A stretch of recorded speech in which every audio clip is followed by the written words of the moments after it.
I still have a bit of hope that hypothetically we might begin to take this pandemic seriously. Remember the pandemic that we're in that people pretend doesn't exist anymore? And one thing that gives me a bit of hope is that the biggest detractors this entire time has been the right wing. Regular people, but mainly they're doing that because right-wing media and right-wing politicians have told them to. But the changing nature of the pandemic gives me reason to believe that this is going to become a little bit harder to deny. And this chart I want to show you really makes clear the cases per day broken down by whether they're occurring in states won by Trump in 2016 or states won by Clinton in 2016. And you can see that early on, the first part of the first wave, or wave 1A as I call it, was predominantly blue, especially New York and New Jersey and that area. But as time is passing, you're seeing that the red states are climbing very fast, and wave 1B, which we're currently in the beginning of, is a much more bipartisan pandemic.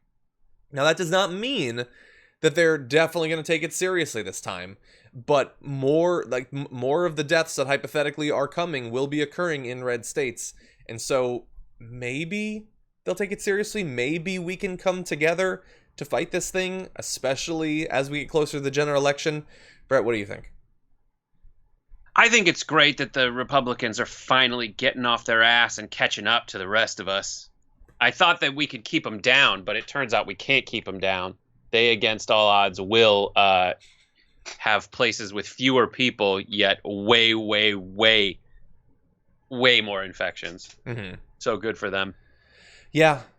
I mean, it seems like when I look at this chart, it seems so obvious that of course the first part of the first wave is going to hit the coastal areas where people are flying in, and especially if at that point we're not doing any testing, it's going to spread, uncontrollably for a few weeks. But then, like, the fact that the controls that we put in effect largely around the country, and understandably so that it wouldn't spread, eventually taps out, like the population taps out and their willingness to accept it. And if that happens in some states like Texas and Arizona, Oklahoma, before we're done with this thing, then yeah, it's going to continue to spread. It's going to hit areas that haven't already suffered. It's going to catch up.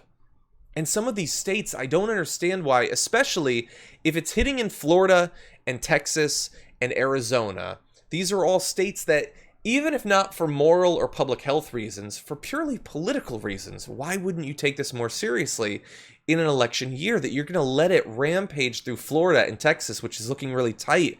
I don't understand why, just for cynical, pragmatic reasons, they're not taking it more seriously. Because of identity politics.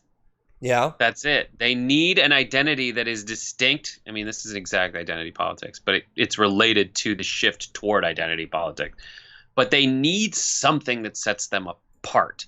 And they think, and by now the dumb, stupid, brainless tail is wagging the dog. So they think they have this idea of who their supporters are, and they're gearing everything toward that same to this one clump of stupid anti-intellectual instincts. Mm-hmm. And they're just like, what are experts doing? We hate them, those elitist pigs. We're better than them. So let's just act this other way. And what you said makes absolute total sense. Like, it would go to places where the planes land. Then it's possible that if those states messed up, those states would continue this same crazy trend. Mm-hmm. And then this should give the red states every single opportunity to put in the very precautions or the very measures to prevent this, that the coastal cities befell because they were taken by surprise. You have no excuse anymore. You were taken by surprise. How do I know? You're on record complaining about all this stuff ahead of time and dismissing it ahead of time. Mm-hmm. You know everything about it, and you had every opportunity to get ready for it, and you didn't. Yeah.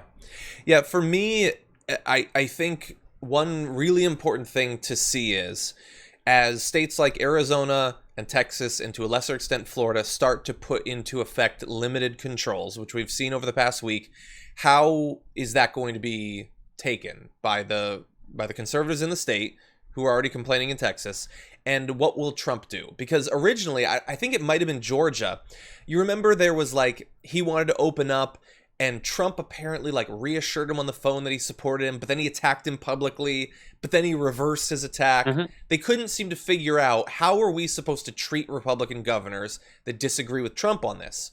I wonder if Texas locks down, if Florida locks down to save their own people, will Trump at least hold off on the criticism to help them politically, to not make a big issue of it? Or is he going to react in a knee-jerk way and undercut their efforts to stop the spread of the virus?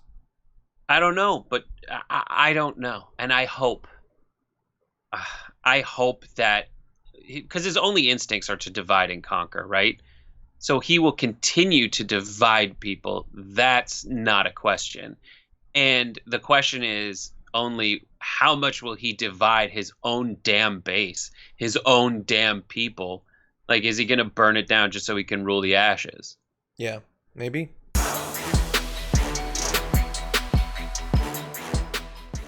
Check out the Damage Report podcast each day, wherever you get your podcasts, whether Pocket Casts or Stitcher or iTunes. You can join me as I give you the news and stories you want, with a range of co-hosts and interview guests jumping in on the fun each day. Again, that's the Damage Report, wherever you get your podcasts. And if you get them at iTunes, don't forget to rate and review. Sometimes I'll read them live on the show.